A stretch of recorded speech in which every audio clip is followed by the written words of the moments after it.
नमस्कार दोस्तों, आप हैं अनिल कपूर के साथ और ये हमारा दूसरा एपिसोड है।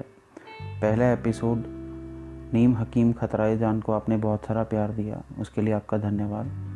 मुझे काफ़ी सारे फीडबैक मिले, मैसेजेस आए जो लोग मुझे पर्सनली जानते हैं। तो मेरे पॉडकास्ट के साथ में नीचे वॉइस मैसेज का लिंक है, अगर आप उसको यूज़ करके मुझे कोई मैसेज भेजना चाहते हैं तो आप उसको ज़रूर भेजिए। आपका फीडबैक बहुत इम्पॉर्टेंट रहेगा।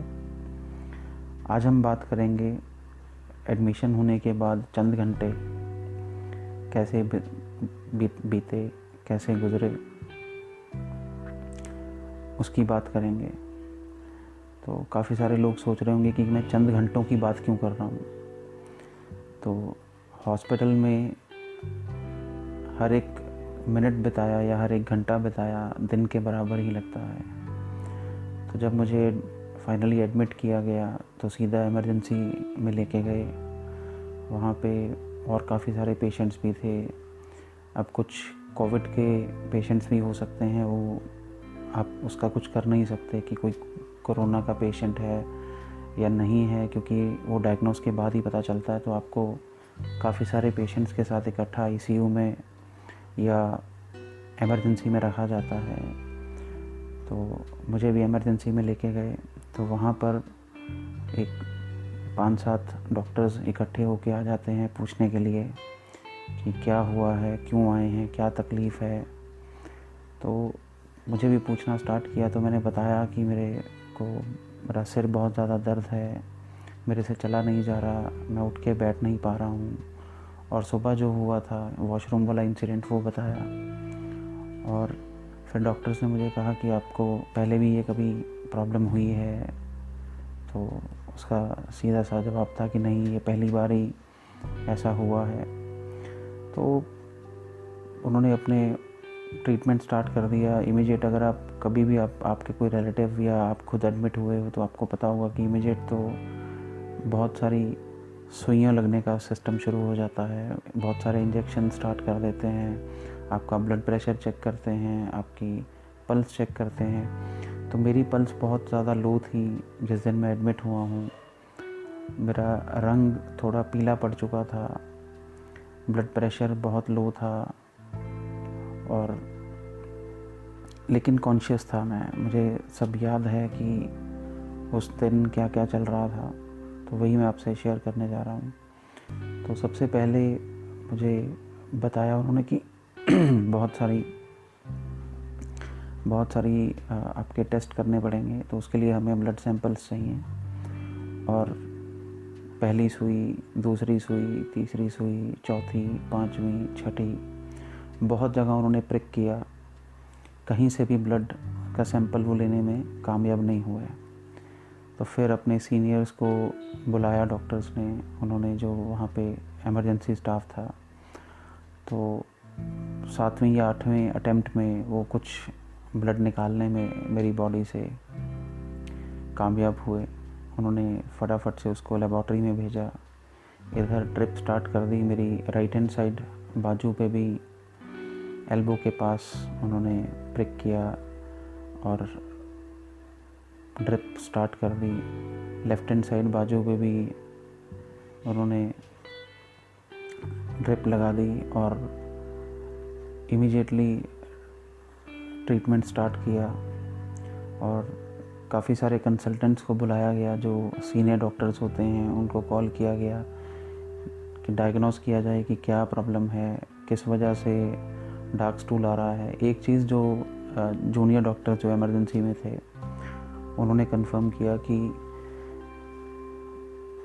ब्लैक स्टूल होने का सबसे मेन प्राइमरी रीज़न तो ब्लीडिंग ही होती है। उन्होंने ये कंफर्म किया आपके इंटरनल ब्लीडिंग हो रही है किसी चीज़ में, स्टमक में हो सकती है, किसी ऑर्गन में हो सकती है। तो काफ़ी सारे रिलेटेड सवाल उन्होंने मेरे से पूछे कि आप कैसा फ़ील कर रहे हो, कितने दिन से ये प्रॉब्लम है, क्या कोई मेडिसिन ली थी आपने, या आपने कोई ऐसी चीज़ खाई है, आप विस्की पीते हैं, आप सिगरेट पीते हैं, आपका लाइफस्टाइल क्या है, आपने कोई जंक फूड खाया है। तो बहुत सारी डिटेल्स आपसे ली जाती हैं। और इन सब के दौरान मेरे साथ मेरे फैमिली के मेम्बर्स थे, मेरी वाइफ थी, मेरा ब्रदर इन लॉ था, और भी काफ़ी सारे रिलेटिव्स इमीडिएट बेसिस पे जिनको पता चलता गया वो हॉस्पिटल में पहुँचे। मुझे उनके चेहरे दिखे, कईयों को तो काफ़ी देर बाद देखा था। कुछ ऐसे भी थे जिनके साथ हल्का फुल्का मनमुटाव चल रहा था, लेकिन वो सब मनमुटाव भूल के हॉस्पिटल में थे। तो उनको देख के थोड़ा बहुत मैं इमोशनल भी हुआ। उस टाइम पे जब आप हॉस्पिटल के बेड पे हो और आपको नहीं पता कि आप वापस जाओगे या नहीं जाओगे, तो छोटी मोटी चीज़ें, छोटे मोटे झगड़े, नोक झोंक, ये सब चीज़ें आपको याद नहीं रहती हैं। और मैंने बोला अपनी वाइफ को कि मुझे बच्चों से बात करनी है। उनके साथ वीडियो कॉल की मैंने, मेरी बेटी जिया के साथ, मेरा बेटा पारस। मदर घर पे थे, बहुत ज़्यादा परेशान थे, रो रहे थे।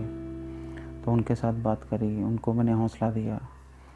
लेकिन पहले दिन अंदर से मेरा हौसला बहुत ज़्यादा टूटा हुआ था, क्योंकि ऐसा कभी नहीं हुआ था कि मैं चल ना पाऊँ, उठ ना पाऊँ, सीधा बैठ ना पाऊँ। और बॉडी में एकदम से ऐसा फील हो रहा था कि जान नहीं है।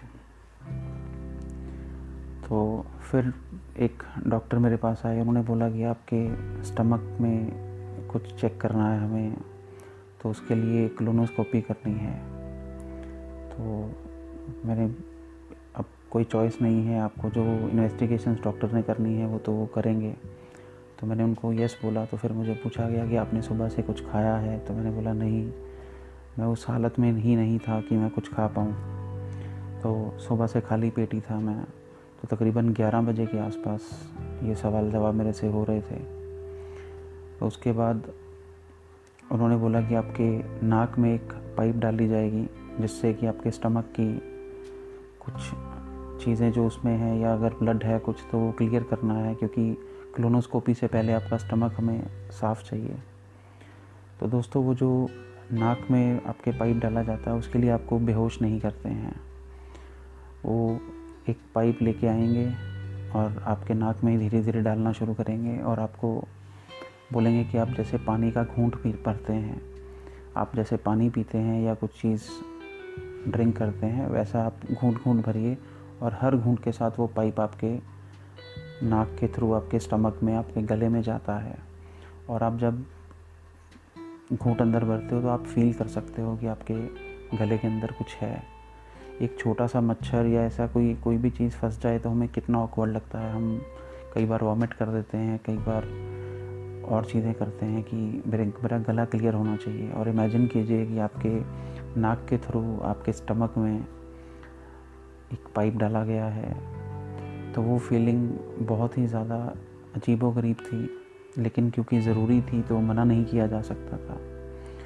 तो जब वो डल गई पाइप, तो सीनियर डॉक्टर आए, उनको लगा कि मैं शायद रेजिस्ट करूँगा ये पाइप का डालना, लेकिन ही वॉज़ हैप्पी। वो खुश थे कि मैंने रिटेलिएट नहीं किया, मैंने मना नहीं किया पाइप डालने के लिए।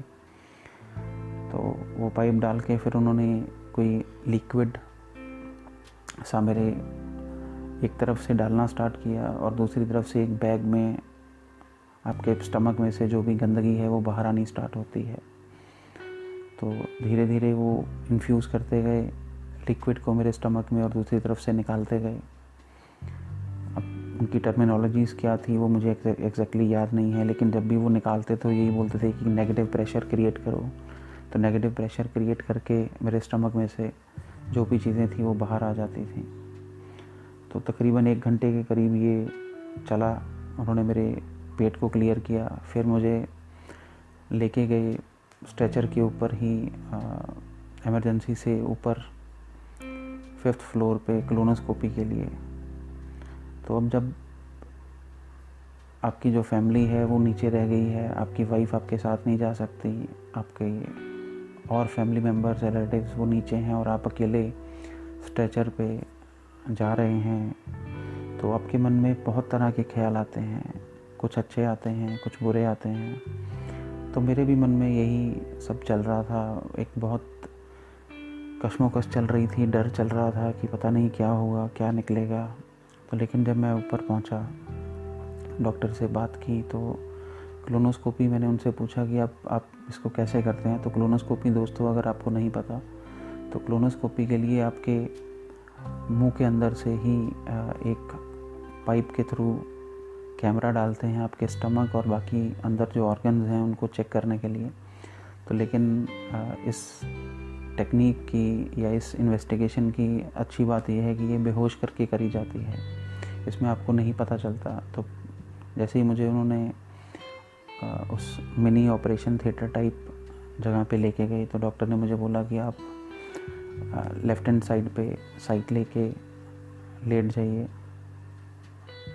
लेफ़्ट हैंड साइड पे साइड लेके लेट जाइए। और एक उन्होंने मुझे स्प्रे किया मेरे मुंह के अंदर, जिससे मेरा गला और जो टंग वगैरह का एरिया है वो सुन्न हो गया।